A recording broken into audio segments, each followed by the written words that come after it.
Now,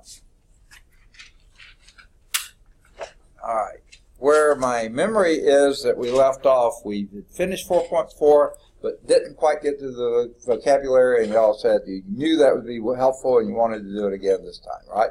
So we're going to start with that, but we're going to get going in 4.5 as soon as we finish vocabulary. Now, I want to say this. I hesitated. I didn't tell my first class because I was afraid they weren't listening well, but this class I knew would be listening well, okay? Because I didn't want them to get it confused. Not next Tuesday, but 1 week from Tuesday.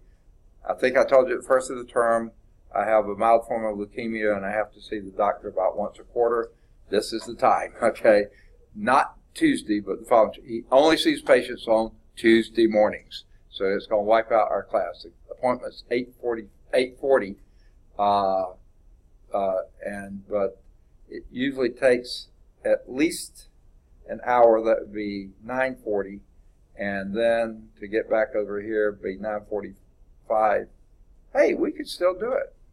So we may not miss the class. We plan to be here that Tuesday. It's only my 8 o'clock class, 8:30 class that may miss it. Did I do that right? Yeah, I think we'll still meet.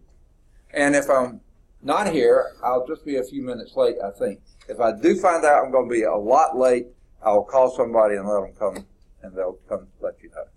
But I will be here Tuesday and Thursday of next week. We'll talk about the other. But my wife told me this morning it was 8:40, so it went 8:40 to 9:40. Yeah, basically, I count 45 minutes, but I think I can make it in less. I'll probably be, well, if he can finish with me before 9:40, in less than an hour, I should be here on time. If it takes him a full hour, then I'll be a few minutes late, but I'll be here. So we'll plan for that. All right, let's do vocabulary 4.4. Any questions before we get started on this? Y'all have had your test. Does everybody have a copy of the test? Test 1. Did you get one, Stephanie? Yeah, I think you came by. Got it. Okay. All right, so fill in the blanks. In exercises 1 through 6, this is on page 294, top of the page, vocabulary. In exercises 1 through 6, let theta be an angle in standard position with xy a point on the terminal side of theta, and r is equal to, of course, square root of x squared plus y squared, which can never, ever, ever be 0, and never be negative either. So, in terms of x, y, and r, what in the world is sine theta? Y over r. R over y would be which trig function? Cosecant, perfect. Tangent theta would be y over x, excellent. Secant would be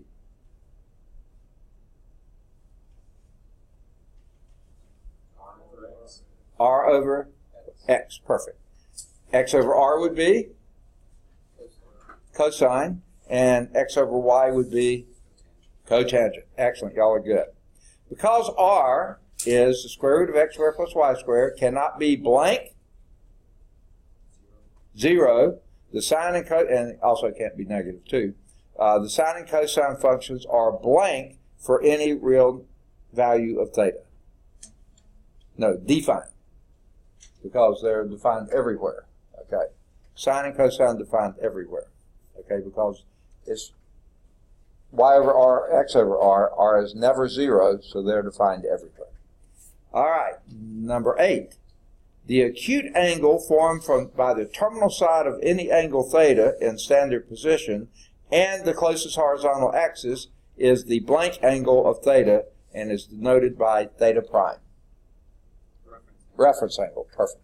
Okay. And I already made the assignments here, didn't I? Okay.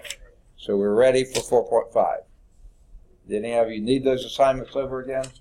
You know what they are, basically, but if you need them, I'll say them. No? Okay.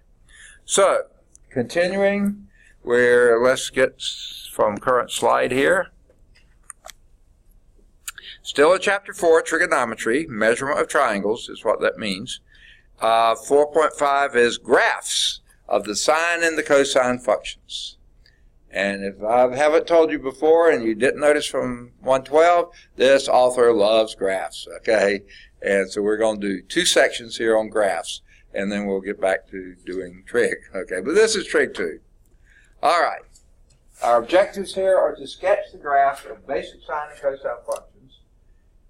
And then we're going to define a couple terms and use them, amplitude and period, to help sketch the graphs of these sine and cosine functions. We will, you see, when it says the basic ones, that means just the bare minimum, normal sine and cosine. Then we'll use amplitude and period to do modified and expanded sine and cosine functions. We'll sketch translations of graphs of sine and cosine functions, and we'll use sine and cosine functions to model some real-life data, okay? And that will be so much fun. Okay, so let's look at the basic sine and cosine curves. In this section, we'll study techniques for sketching graphs of sine and cosine functions. The graph of a sine function is often called a sine curve. And let me give you one other name for it that the book doesn't use, but other fields will use, a sinusoidal curve. Okay, that means it's a lot like a sine curve, you know, has the characteristics of a sine curve, sinusoidal. Okay, just another word. Okay, now, in this figure, 436, the black portion, the darker curve there, with the little dots on parts of it, represents one period of the function, okay? Also sometimes called one cycle of the sine curve, okay? The gray portion then would indicate the basic sine curve repeats itself indefinitely left and right, okay? Keeps on the same pattern forever. You could draw the same curve here, say it started here, do it again, do it again, do it again, forever and ever and ever and ever and ever. And in this direction. Keep going and keep going and keep going. That's a sine curve, a sinusoidal curve. Okay. Now, when they say a period, that means it's the, we'll get the definition later, but the period here is 2 pi. Because if you think about it, y over r, that varies from here around here until it gets back here and starts repeating itself, right? So this is 2 pi. One time around the circle, any circle, unit circle, whatever circle, it goes around like this and then repeats itself. Or it does like this and repeats itself in the negative direction. So once you do one period, then from then on it's just saying it over and over and over again. These are some of our most favorite points. This is sine of 0 here. This is sine of pi 6 here, pi 4ths here, pi 3rds here, pi halves there, and then they sort of start skipping them. This looks like 2/3 pi, then pi, 3 halves pi, 2 pi. Do all those in between. Why they did one, I don't know. Okay? So, the period of pi, of the sine curve, sine function, is 2 pi. The range of this, and why they don't say domain. Domain is all real numbers. Because you see it just repeats and repeats and repeats. So all real numbers in both directions.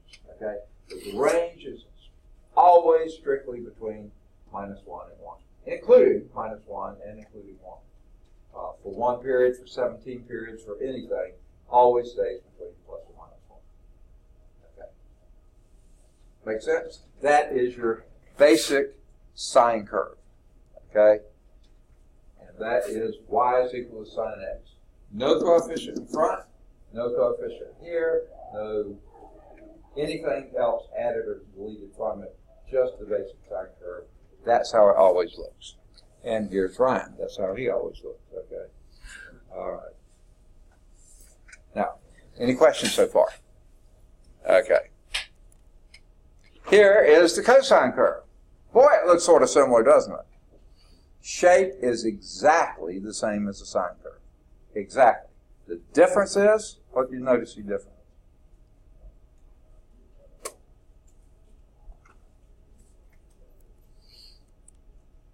What's the difference?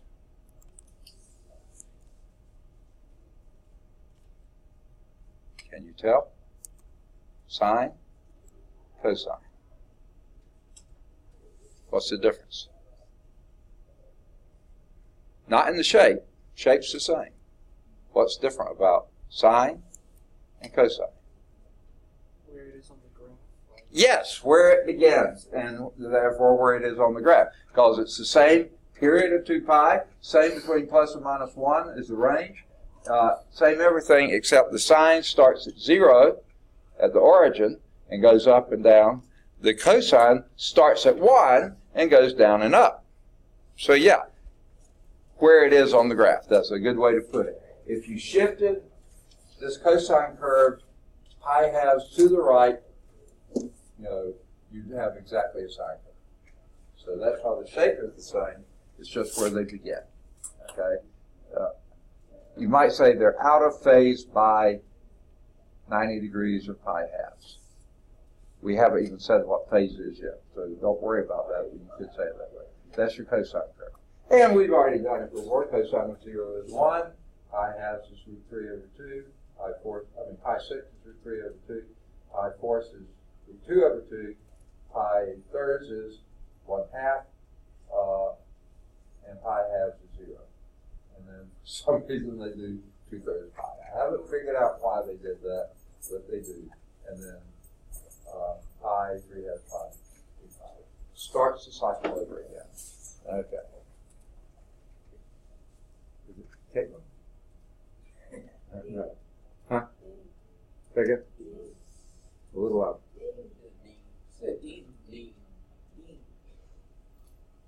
Okay, my hearing's so bad, I still can't hear. What did you say? She said Dean. Dean? Oh, okay, sorry about that. Okay, Corinthia. Okay, got it. Sorry. Okay, my hearing's awful. I need to be going through the, what is that? What is that doctor that does ears? Huh? Audiologist, that's what I should be going to, but okay, never mind. Okay. I've been to one, but I didn't get hearing aids. I should have. Okay, so there's your basic cosine curve. Any question? We're familiar with it, right? Okay. Now, we know the domain of sine and cosine curves is what?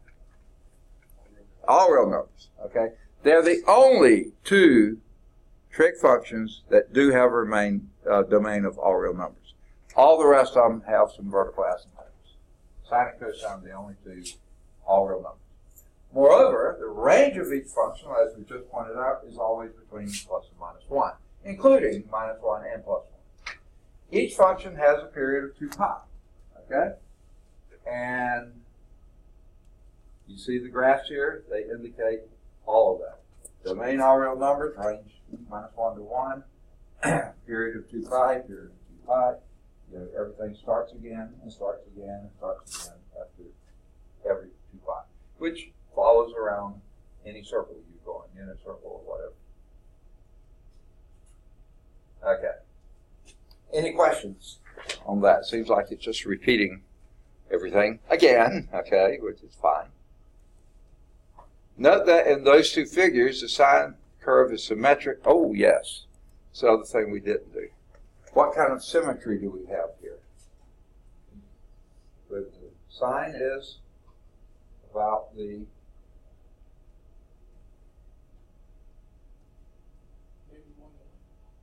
symmetry. It's an odd function, exactly, meaning it's symmetric about the origin. Whereas the cosine function is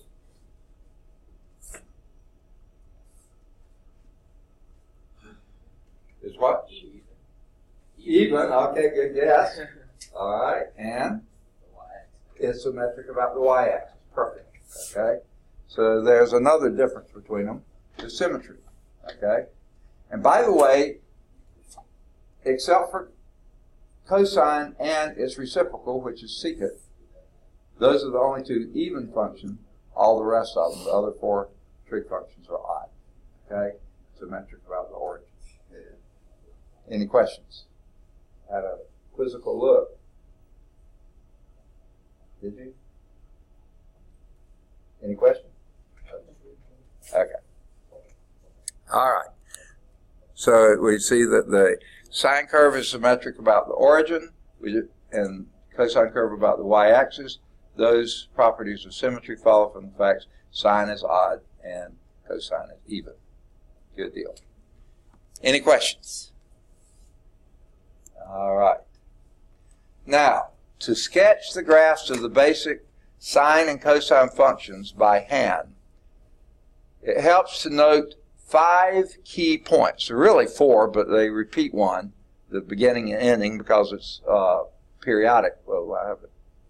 Yeah, we'll use that term later. We call them 5 key points in one period of the graph. Really, it's 4, but then you repeat the first one. Okay, we do the intercepts, 2. Well, not always. For cosine, for sine function, it's actually 3, since they count the beginning and end twice. The cosine is 2. The max and min, 1 each for each, except for cosine, since they count the beginning and end, that would be 2 max. Okay, and minimum points, 1 for any of them. Okay, those are the key points, and from that you can basically pencil in the general shape. All right, so sine function begins at 0, 0, so that's the x and y intercept, by the way, and but it's not the only x-intercept. The intercepts begin at pi and at 2 pi, but we knew that. Sine is 0 at every pi, okay? 1 pi, 2 pi, 3 pi, 4 pi, negative pi, then 0 pi. Well, x-intercept at every one, only one y-intercept, and that's also at 0, 0. Okay. Maximum points at pi halves 1, and minimum point at 3 halves pi minus 1. Okay? The intercept, max, and min. That's it. Okay. Make sense? Get to know what the sine function looks like. That's what it looks like from here on. We're going to modify this slightly when we get more generic forms. This is your basic sine x. No coefficients, no translations in. Basic cosine, it starts at its max, at 1, 0. Okay? Goes down to an intercept. And by the way, this is the y-intercept. These two are x-intercepts. Here, the x and y-intercept shared that one. Here, there's no sharing. This is y-intercept here, x-intercept there. Okay? Minimum here, and this starts at a max, min here. Now, the reason I say it's really only 4 points, this point and that point are the same always because they're periodic. They count the beginning and the end because the next one will start right there and go, so you get counted twice. Every time. Okay. Same thing here. The initial and the final are the same. So they say 5 points, I say 4, but to get back to that, you just put it on the other side. Okay. Now, another thing to note. These key points are evenly spaced. 0, pi halves, pi, 3 halves, pi, 2 pi. 0, pi halves, pi, 3 halves, pi, 2 pi. A half pi apart over here. Okay? So, when we go to graph our sine and cosine function, once you know the period, divide it by 4. Not 5, 4. And those are going to be your key points. Every time. If you know the period, divide it by 4, those will be your key points. Okay? And just remember where they are. Sine starts at 0, so you go max. You start at intercept, max, intercept, min, intercept. Cosine starts at a max, and so it'll be max, intercept, min, intercept, max. Okay. And they'll be evenly spaced. All right, so here's example 1. And they throw a wrinkle in it without telling you what to do. Okay. So it says, sketch the graph of y is equal to 2 sine x on the interval from minus pi to 4 pi. Okay. Let me get my pen set up. And this is so bizarre. Okay. All right. Well, I'll improve on that a little bit.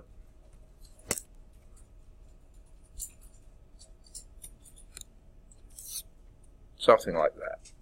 Okay? Now, I'll pick a +1 and a -1. I know that it's got to stay between those two. Okay, my horizontal axis, we want to go from -pi.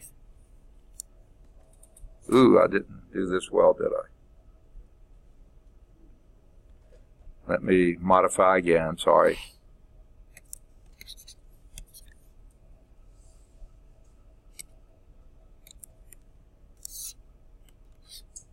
-1 to 1. -pi, pi, 2pi, 3pi, 4pi. Let's just imagine that's evenly spaced. Okay. Now, ooh, pay attention. Never mind. Let me change something else, just barely, but let's change it. Wasn't paying enough attention. You'll see why I had to do that in a minute. Okay, you may already know. Okay, first thing, where does sine usually begin? At the origin, 0, 0. Perfect. I got signals from the back. Okay, now, this is -pi, that would be pi, 2pi, 3pi, and 4pi. Okay, now, I'm going to include both of those endpoints. Those are the brackets there. Okay, sine starts at 0, 0. What's the period for sine? 2pi. Okay, so we'll start off just going this far. Okay, we'll go further, but we'll start off going that far. Now, what I just said a few minutes ago, once you know your period, do what to it? Divide by 4. So dividing by 4 would be what? 2pi divided by 4 would be pi halves. So put your increments of pi halves. So that will be pi halves. This will be 3 halves pi, 5 halves pi, 7 halves pi, -pi halves. Yes. How do you determine the period? I'm sorry? How do you figure out the period? Period. Period. How do you figure out? Oh, okay.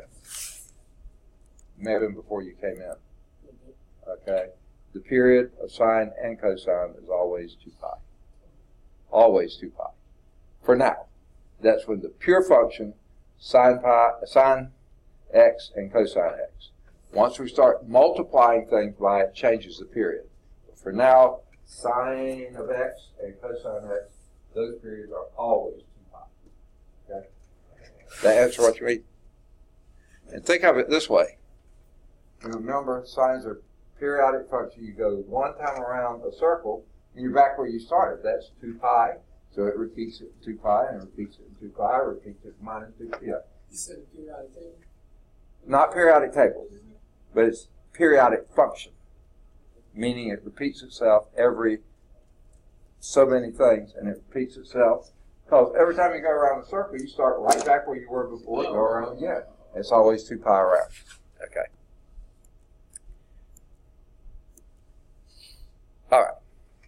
So we divided it into our quarter periods. That's 2pi.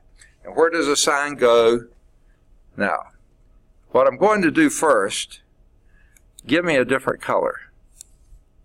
Pick a color. Any color. Pick a color. It's a hard question. Okay. Second? Red or purple? I don't care. Red? Let's pick red.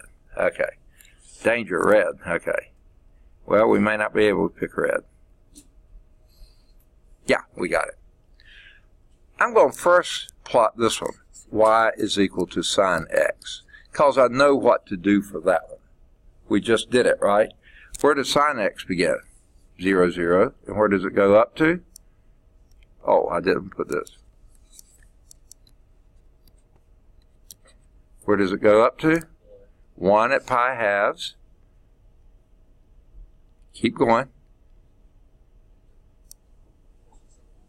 0 at pi. Keep going.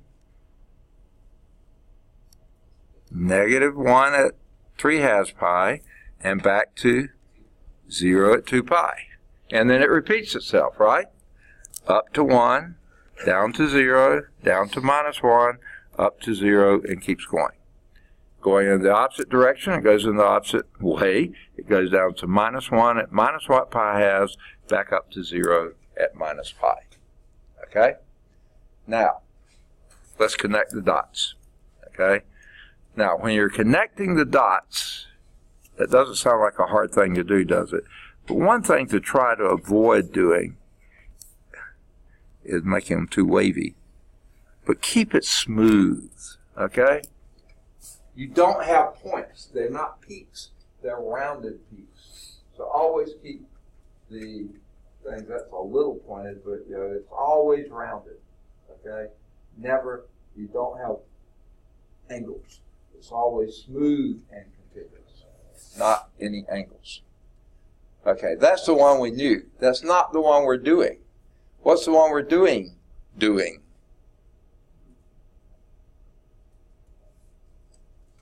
For every value of x, what is your y compared to this one and that? That one is twice as much. The y value is twice as much. So, let's go back to our original color. Okay. Twice 0 is 0. Okay, I can handle that. Twice 1 is 2. Twice 0 is 0. Twice -1 is -2. 0, 2, 0, -2, 0, and then going backwards, -2, 0. Now we connect those dots, and again, try to keep it curved, not pointed, rounded. Okay, do better than some than others. That's the graph of 2 sine x. Because what you did, you multiplied your original function by 2, which means back in pre-calculus algebra we called it a vertical stretch. And that's exactly what you did. You multiplied all your y values by 2. Does that make sense? The negative ones, the zeros, and the positive ones. And it raised all the way. This was at 1/2 here, so this would be this 1/2. This would be at 1. So yeah, everything is multiplied by 2. All right. Any questions? That's how we did it. Let's see how they did. All right, for me to erase? Anyone need it a little longer? Okay. Note that y is equal to 2 sine x. Yeah, that's what they told us, okay? That's exactly twice sine x. So if we can plot sine x, then all we do is double the y. That's what we did. Indicates the y values for the key points will have twice the magnitude. They're using a word we hadn't quite used before. Well, we'll use a different one slightly from those of the graph of y is equal to sine x. So they did, I think, the same thing we did. They first, well, no, they didn't. They just did it for these. Now, they like to write it out this way. And if you like this, by all means, go for it. Okay? Intercept, max, intercept, min, intercept. Okay, that's what it'll be for sine. For cosine, it'll be max, intercept, min, intercept, max. Okay? If you want to do it that way, you certainly can. That's what we did. We said, where does it start? And then it went up and down. You know, we did that, but we did it on the graph. They write it out this way, perfectly fine. But notice what they did differently. Rather than being 1s here, they're 2s and -2s. So everywhere you had a max or min, it's been doubled. Intercepts, double the 0 is still 0. Okay. Make sense? All right. And then this is how it looks. And you see that's almost as pretty as mine, right? You better say, never mind. Okay.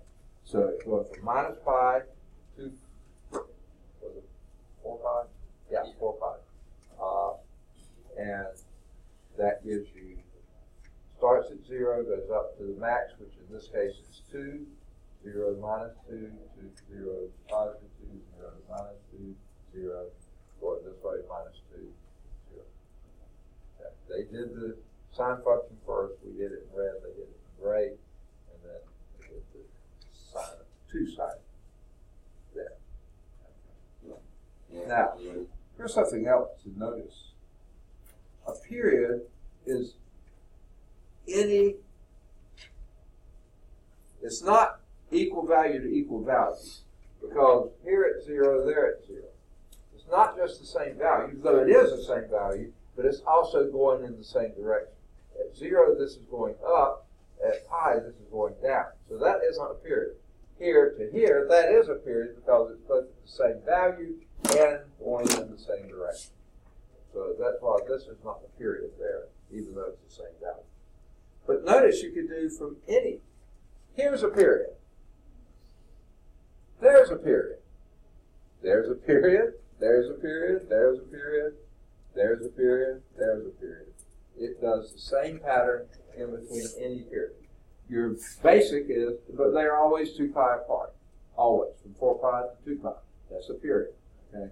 So they're always 2 pi apart. We usually use 0 to 2 pi as our reference. Okay, any questions? All right, now we're going to expand this to other sine and cosine functions by multiplying, dividing.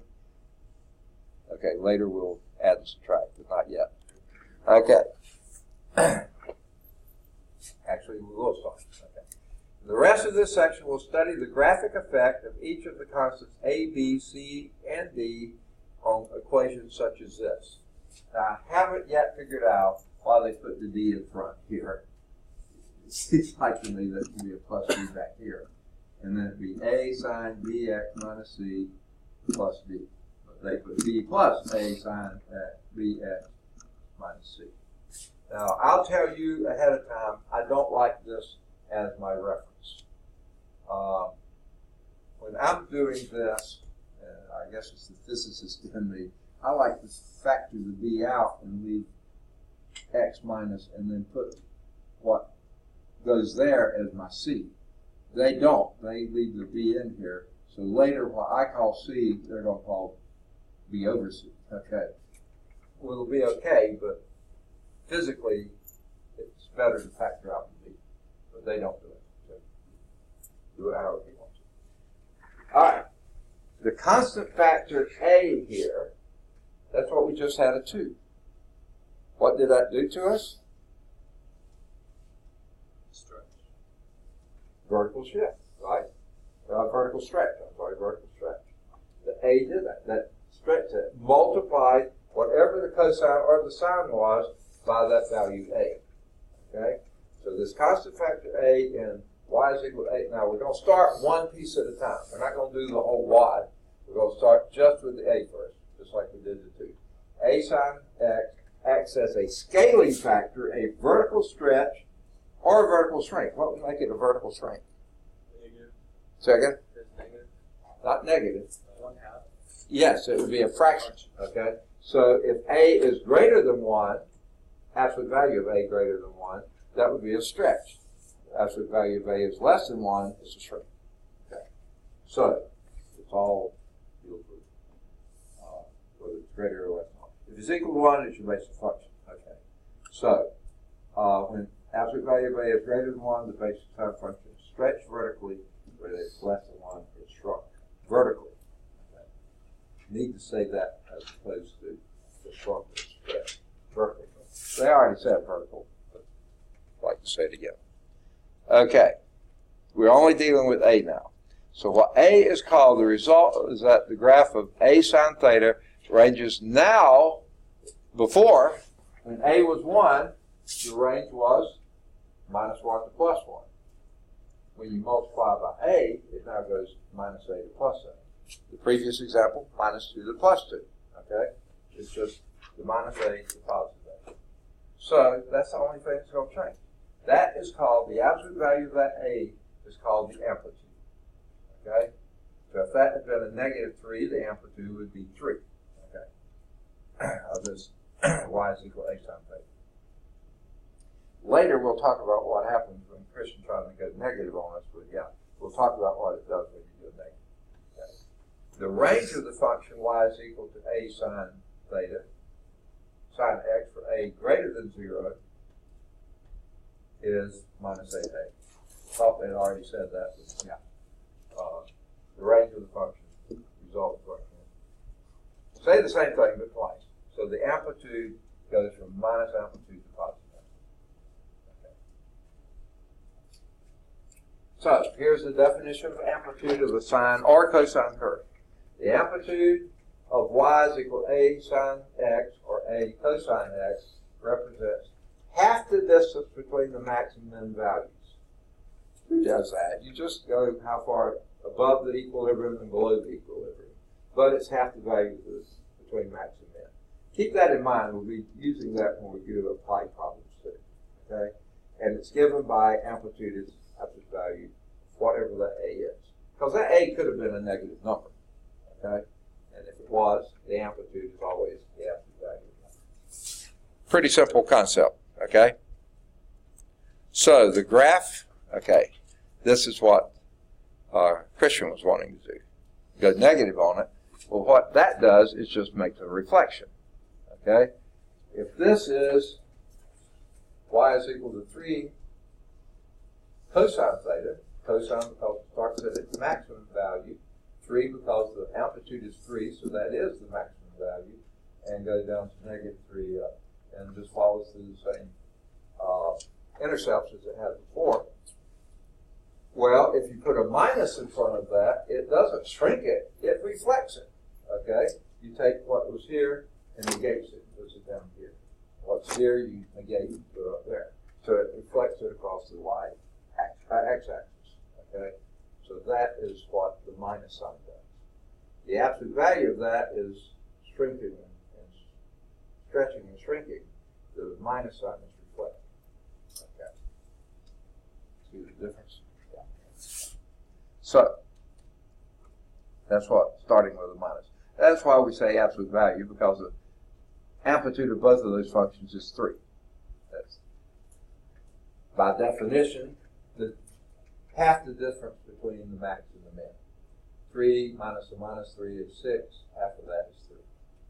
I prefer to say that this is above or below the equilibrium line. That's your intercept line. It's 3 above or below. Same deal. Okay. Any questions? Again, talk about equilibrium lines. That's more of a physics concept than a math concept. All right. Now, because y is equal to a sine x completes one cycle between 0 and 2 pi. Period of a sine is 2 pi. And it's just sine x. Now, this is the part that's not completely, well, yeah, it's okay. They sort of leave something out.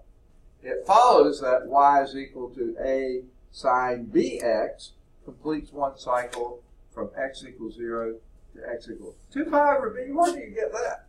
Here's how I think they should have said it. It completes the cycle between bx 0 to 2 pi. Bx starting at 0, bx ending at 2 pi. Well, if you do that, bx equals 0, divide both sides by b, and you get x equals 0, so you get that. And bx equals 2 pi, divide both sides by b, you get 2 pi for b. They just throw it in here, but that's really, to me, makes more sense. Where b is any positive real number. So you can have a being negative. Don't ever have b being negative, okay? It just really messes up everything. B is always a positive. Real number, no complex or imaginary. That gets you into completely different spaces here. So, but if you're continuing math, you're going to hit that, but not here. Okay. Period of sine and cosine functions, let b be a positive real number, not 0. Don't ever multiply by 0, ever. Okay, just loses all value. Okay, b be a positive real number. The period of y is equal to a sine bx and y is equal to a cosine bx is always 2 pi over b. The period, because because sine and cosine of the normal period is 2 pi. When you multiply that, divide by here. Okay? So it's 2 pi over b. Now, when b is between 0 and 1, remember it can't be 0. You don't ever want to multiply by 0. And if it's 1, you just had your original situation. But if it's between 0 and 1, the period of y is equal to a sine bx is greater than 2 pi. Because you're dividing by a small number, that makes the value larger. So remember back when we were dealing with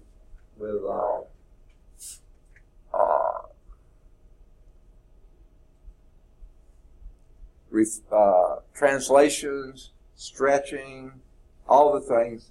If you were in my class, I always said everything that deals with the x is backwards. Okay. Let me explain that. If you did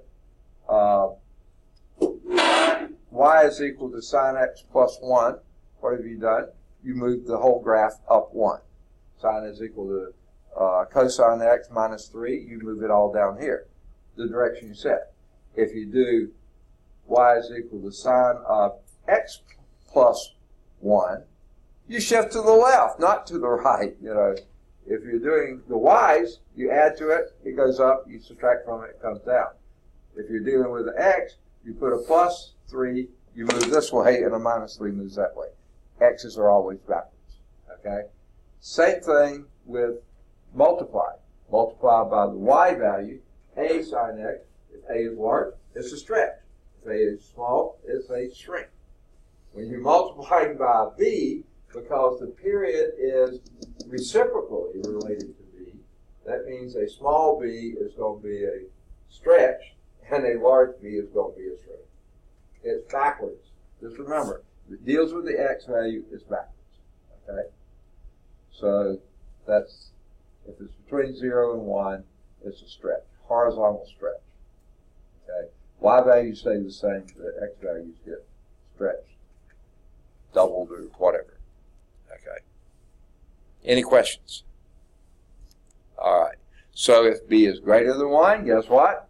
Now you have a horizontal shrink because the b is greater than 1, not less than 1. Okay.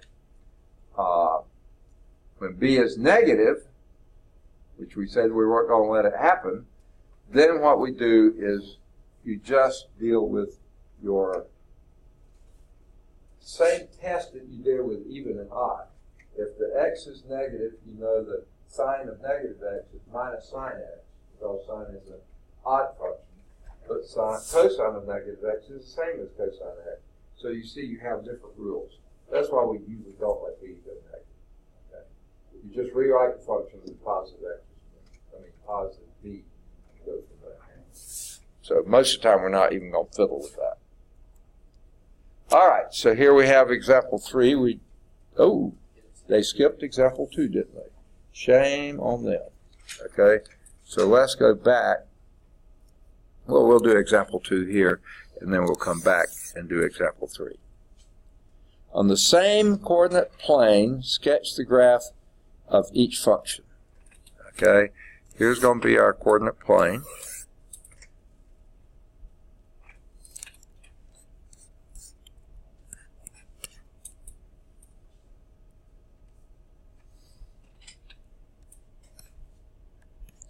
And I'll tell you right now, don't pay too much attention to my spacing. Don't ever assume, okay, hopefully the spacing somewhat similar right and left and up and down, but don't assume that this is the same as that. Most of the time in my drawings they will not be, because most of the time we're measuring this one in fractions of pi. This one we're doing whole numbers or integers. So they're not going to be evenly spaced. The spacing will be even, but they won't be similarly spaced. Let me put it that way. Okay. Now, I may not even have it evenly spaced, but whatever. So we're doing, it says on the same coordinate plane, sketch the graph of each function, and the first one is y is equal to 1/2 cosine x. This is before we started multiplying b's in there.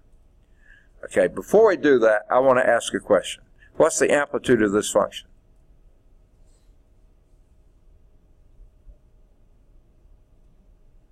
One half. Perfect. The amplitude is equal to 1/2. Okay? What that means, we're only going up or down plus or minus 1/2. This is going to be a little cramped, isn't it? Okay? Now,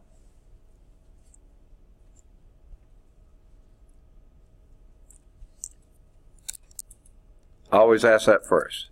What's the period of this function? This is just a plain old cosine function. What's its period? 2 pi. Okay? So that means, what am I going to do with the period? Divide by 4. So each increment is going to be 2 pi divided by 4? Pi halves. So let's make this pi halves. Pi. Pi. Without a line under it. Okay. Okay. 2 pi. 3 pi. Minus pi halves. Minus pi. Minus 2 pi. Minus 3 pi. You don't have to do this many, I just did because that's how they spaced out. Okay? Got it. Okay, now we look to the trig function. We do all this just based on a and b. Now we do the actual trig function, cosine. Where does cosine begin?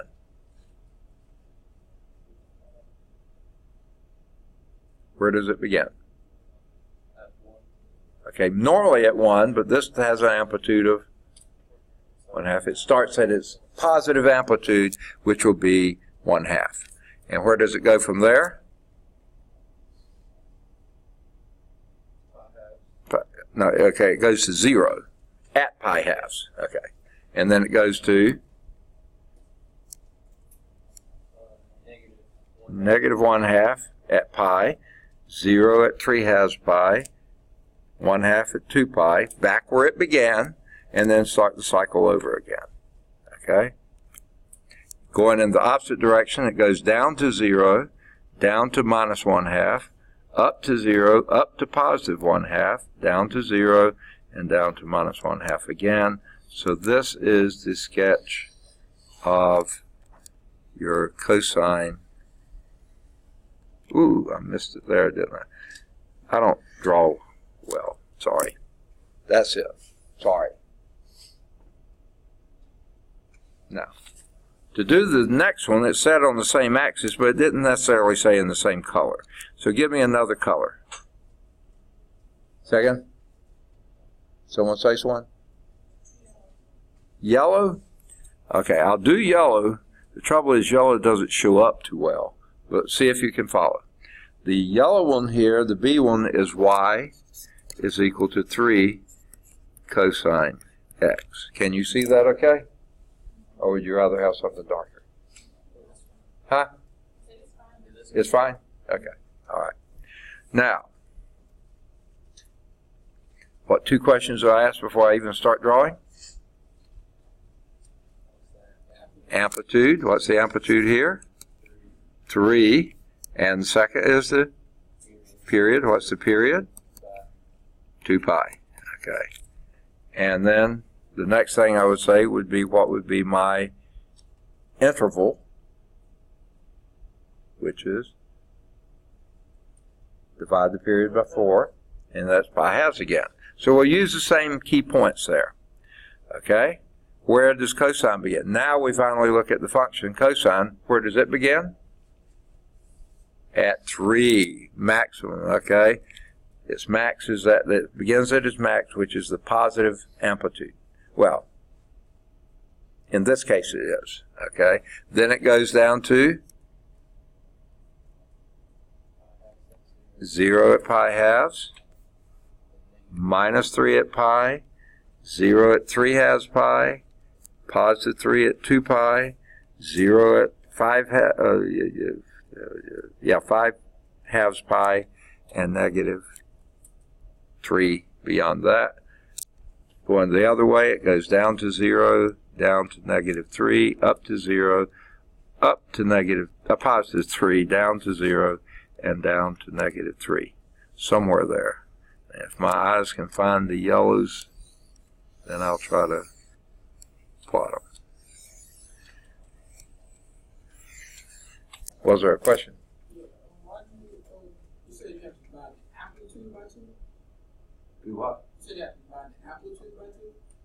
The amplitude. amplitude. The amplitude is whatever the absolute value of the coefficient of function is. 1/2 in this case, 3 in that case. Absolute value of whatever number comes in front of the given. Then you find the period. And then the period, and right now, there is no b, or b is 1, so it's 2 pi over b. We haven't gotten there yet. Okay. Yeah. So the periods are 2 pi plus. What about the interval? The what? The intervals? I divide the period by 4. So 2 pi divided by 4 is pi halves, so that is the interval on that. You do that every time? Yeah. Okay. So this making sense? So this is a vertical shrink, that's a vertical stretch. Okay. Both cosine functions, so they both start at the max. The max is the amplitude. All right, any question? Good question. Any others? All right. So that was example 2 that they didn't show in the book. And following that is a checkpoint. I would highly recommend doing the checkpoints as soon as you can after class. And if you have problems with them, go to larsonprecalculus.com and you get some assistance there. Okay. Now, that was before we did period. Example 3 is involving period as well. So I'm going to erase this. Okay to erase? All right. Now let's do example 3. This is example 3. Y is equal to sine of x over 2.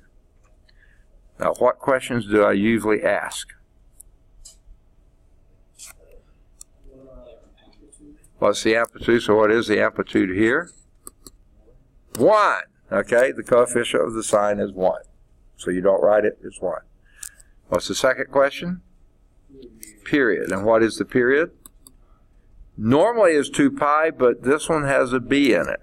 Now, if you, b in its bonnet. Okay, so you could rewrite this as sine. Why is that not writing? Sine of 1/2 x. That's the same as x over 2, right? So what's your b? b is equal to 1/2, and what's your period? 2 pi over 1/2. And what do you do when you're dividing by a fraction? Invert and multiply, so that would be 2 pi times 2 over 1, which is 4 pi. Okay, so the period is 4 pi, not 2 pi. And remember, when the b is negative, that's a stretch. And sure enough, this is a horizontal stretch. That just means it goes longer, right? Yeah. Okay. So, and then what do we do once we found our period? Divide it by 4. And what's 4 pi divided by 4?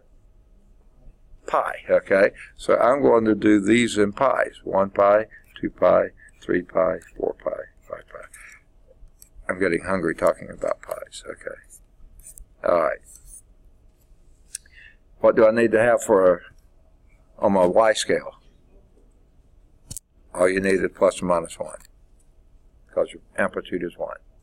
So this is minus 1, this is plus 1, this is pi. See, I'm not to scale here. Pi is 3 times 1, and I don't have it.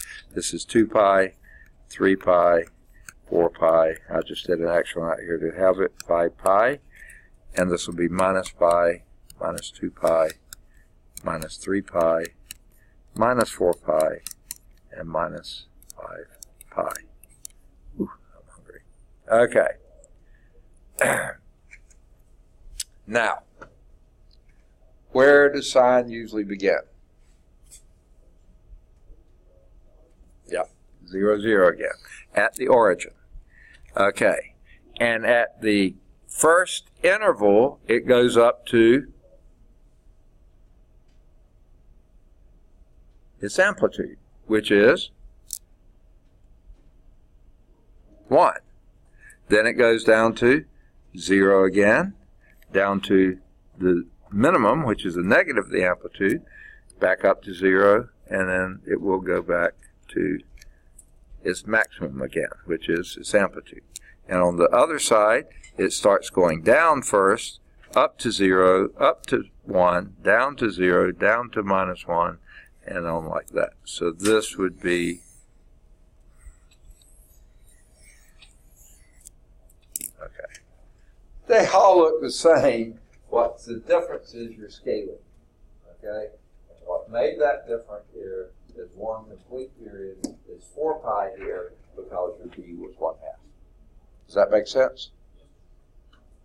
I usually divide them up the same, and then they all tend to look a lot alike, but the scale is what's really important.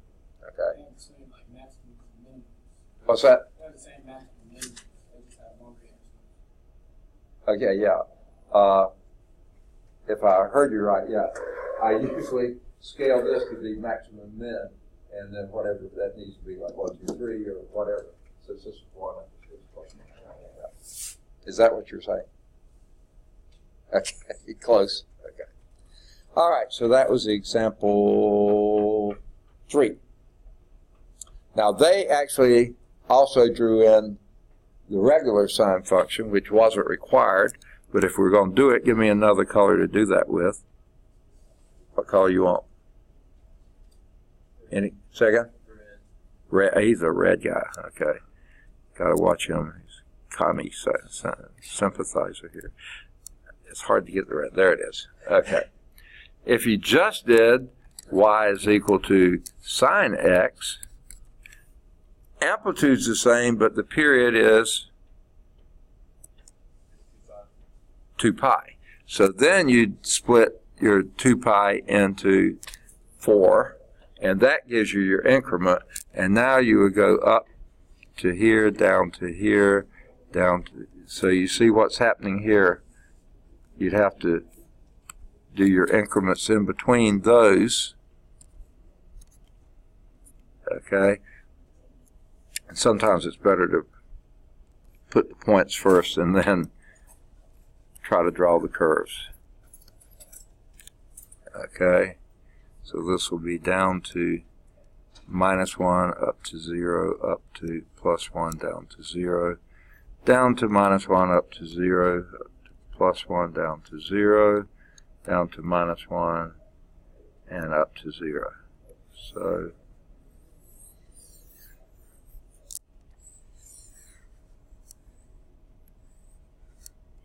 did I do? Ooh, no, I didn't do that right.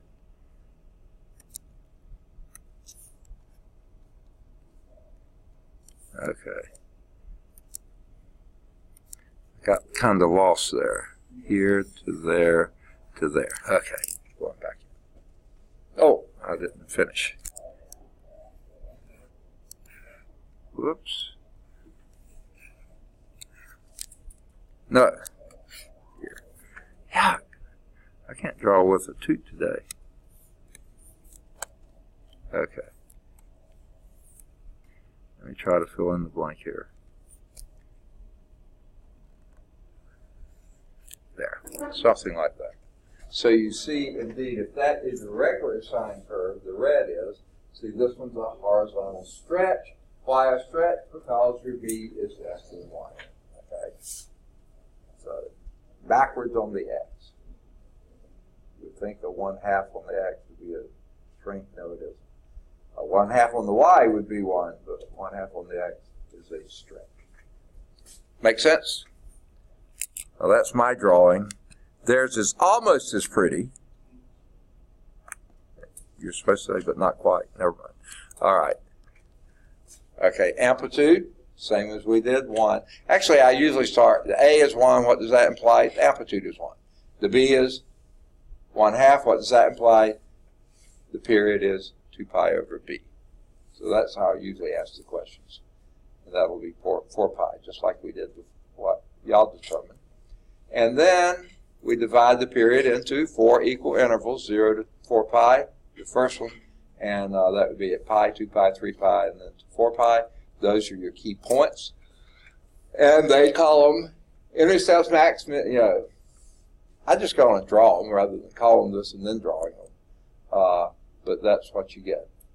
And then they went back and did a sine pi, a sine x, threw it in here, which is fine, but your regular here is 0 to pi, to 2 pi, to 3 pi, to 4 pi, whereas the original sine would have been 0. That would have been 1 period, 2 periods. Does that make sense? All right. Good deal. Now, that was example 3. Now we're going to start translating. Now, if you remember back for pre-calculus algebra, when we started doing changing functions, we started with translations and then went to your non-rigid, because those were rigid translations, rigid changes. Oh, I forgot to say this. I should have said it when everybody was in here. A student who I had probably more than a year ago took this course and got her books and everything. This was before Cengage Unlimited. When she was through, she said, I don't need the book. Give it to somebody who needs it. Does anyone need a book? No one? Would you, you might have an e-book. Do you like to have a real book to look at? If so, it's yours for the taking. I'll leave it up here, and anyone who wants it, remind me in some future class to ask, in case some of the people who already left would have liked to have had a book. If so, it's here for the taking. She said, give it to whoever needs it. Okay. What happened, that was at the end of the spring term. I didn't teach this in the summer, and so by the time fall got around, it had been buried somewhere, and I forgot about it. And when I had an avalanche in my office, if any of you have seen my office, you know that's a possibility. I found these books. I went, oh, I was supposed to give these away. So they're here to give away if anyone wants them. If anyone knows of anyone. This is only the trig part. Pre-calculus algebra part I already gave away this morning. Okay. So translations of sine and cosine curves. These are rigid transformations. These are just moving them, in this case, right and left. And here's the part I don't like about the way they do it. The constant c in these general equations, they put the c in with the b. And I don't like that. Okay, I like to pull the b out and have x minus c by itself, which changes the value of c. But then it's a lot neater in my frame. It creates a horizontal translation because you're adding or subtracting from the x. And guess what? A minus is going to take you which way? To the right, and a plus would take you to the left. Anything doing with the x is backwards. Okay? So these are the shifts. They call them rigid shifts of the basic sine and cosine curves. Comparing y is equal to a sine bx with y is equal to a sine bx minus c, when they put them in parentheses like this, you find that the graph of this one completes one cycle from bx minus c equals 0 to bx minus c is equal to 2 pi. And then you have to solve for x. And that's what makes it a little bizarre. When you add c to both sides, that'd be bx equals c, so x equals c over b. And then this will be 2 pi minus c, 2 pi plus c divided by b, which is really awkward. Whereas if you had factored out the b up here and had it b times x minus c here, this is a different c then, that would be your shift. The c would be your shift. It wouldn't be a c over b or something else. It would have been, that would have been your horizontal translation right there. The way they write it, you have to divide by b, which is awkward, I find. Because once you get into physics and other things like this, what the C is going to be is your phase shift. And you want C to be the phase shift. So you factored the B on the outside, and then it does become your phase shift. Okay. But you can do it either way, the way the book does it or the way I'm suggesting. So here's what's happening. You get C over B when that was a 0 there, you added C to both sides, divided by B, C over B. And this one you got C over B plus 2 pi over B. Well, the 2 pi over B was your change of your period. That becomes your period, and this is where you start. You start in here and go to that. So every B over C. Whereas if you factored out the B to begin with, that would just been C, and you wouldn't have to worry with it anymore. Okay. But whichever. This implies that the period of y equal A sine bx minus c written together is 2 pi over b. Yeah, we know that. That's still going to be the same, and it would be if you factored it out. And the graph of this is shifted by an amount. The difference between those two is shifted by an amount of c over b. Or if you'd have factored it out to begin with, it would have just been c. The number c over b is called the phase shift. Okay? So why didn't you factor it out and just have the number cb in the phase shift? All right, never mind. So the graphs of, let me make sure I'm not skipping up. Graphs of y is equal to a sine bx minus c, the way they've written it here, and y is equal to a cosine bx minus c, the way they've written it, have the following characteristics. Amplitude is the absolute value of a, the period is 2 pi over b, all that's the same, and the right and left endpoints of one cycle determined by solving those equations. If you just factored out the b, then what you would have left after the x, that would be your left endpoint, and then add the period to it to get it right. That's just so much easier to do it that way. So let's see an example. All right. You want me to do it the way the book's suggesting or the way I'm suggesting? Okay. Here's what I would do then. I get my color back. Okay. What's that? Purple? Okay, if we do a second one, it'll be purple. Yeah, I knew there was a purple asked for earlier. Okay.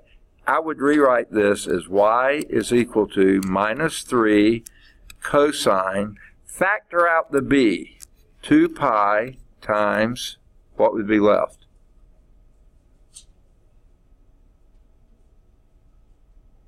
Factor out the 2 pi, what would be left? X plus 2. X plus 2, right? Factor out just the 2 pi. Now, this is the new C, my C, not their C. Okay. What's your A? They're combining several things up. Negative 3. That implies the amplitude is what? 3. Absolute value of A. What's your B? 2 pi. That implies the period is what? 1. 2 pi over 2 pi. 2 pi over B. The period is going to be 1. And what is your phase shift? In this way, it's just 2. Okay. But you have to remember, actually, it's minus 2. Because the standard form is x minus c, not plus c. Yeah. What's that first thing? What's that? That first thing? First thing is this? Yeah. Right here. So what's this thing? It's a is equal to minus 3. That's the coefficient of your this. That implies the amplitude is 3. Absolute value of A is 3. And then your B is your 2 pi, and the period is 2 pi over B, which is 2 pi over 2 pi, which is 1. And then in this rendition, the phase shift is the opposite of this, which is minus 2. If you did it the way the book wants to, you left that in there, and then you have to divide that. You still get minus 2 as a phase shift. But this way, to me, is so much cleaner, I think. But that's just my background, I guess. All right. What do you do with the period? Divide by 4. And that gives you your interval. And those would be, the interval would then be 1/4. So when you draw your graph, it says sketch the graph of it. So here we're going to sketch the graph. Now first look at my A amplitude. That's going to be, I have to go up and down 3. So it'd be 1, 2, 3. 1, 2, 3.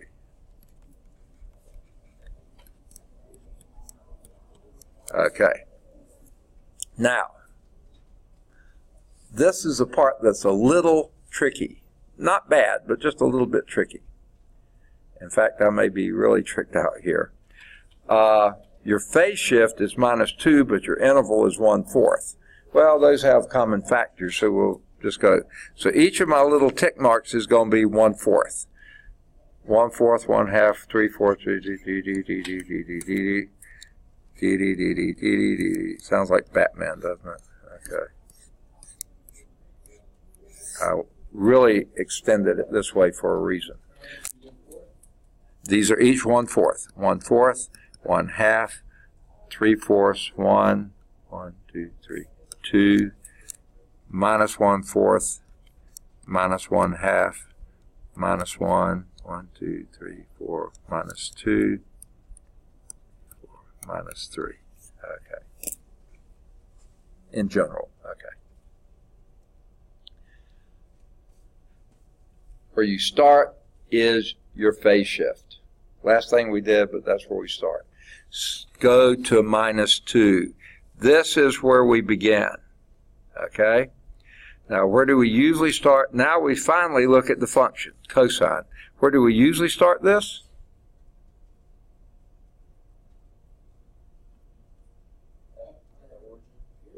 Okay, no, sine starts at origin. This starts at your, yeah, I want to say the amplitude, but really where it begins is A. That's where it begins. And what is your A in this case? -3. So it's going to start down here and then go up to 0, up to +3, down to 0, down to -3, up to 0, up to +3, down to 0, and down to -3 again. Okay?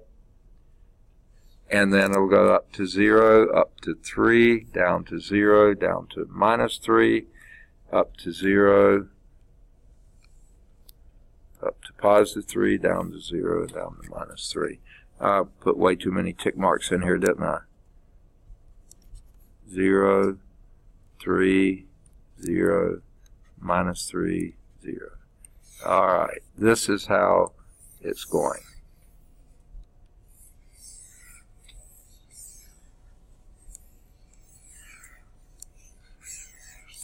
Okay, something like that. Looks just like a cosine curve to me, and in fact, it looked like you could have started here. Why? Because this is exactly, the period is -2, this is one period over. It actually started here, but this is one period away, so it could have just as easily started here and gone. Starts at -3 because that's where that's what your A is. Okay? But your period has changed because 2 pi over b happens to be 1 now. So your period is 1. So from here, the period is 1. So from here to here, there's a period, there's 2 periods. There's another period. So each unit here is 1 period. So actually we started 2 periods to the left. But because it was an even number of periods, you're exactly right. It looks just the same. See how it works? Start with the phase shift, and that's where the function would normally begin, and it begins at, if it was a sine, it would begin at 0.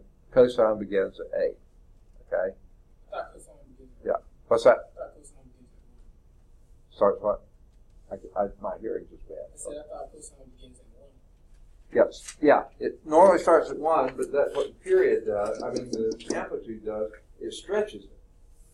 And the negative reflects it.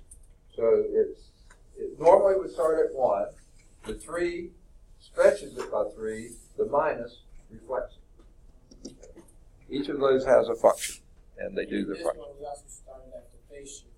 What's that now? This one we also started at the phase shift. Yeah, and we started with the phase shift here, but then because that was exactly 2 periods away, it looks just like it would have been if we started here.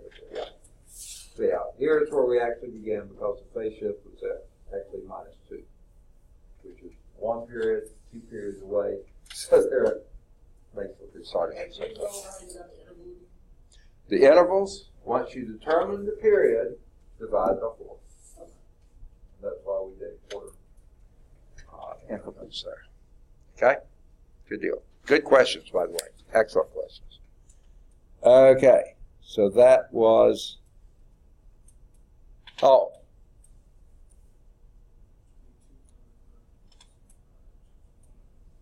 we skipped example 4. I'm sorry. I keep getting carried away by the slides and not realizing usually they do the early numbers and skip the higher numbers. They're skipping the early numbers. So do we have time? No, we don't.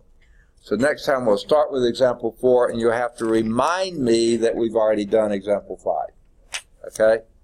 Y'all will be good to do that, right? Okay, good deal. Sorry about that.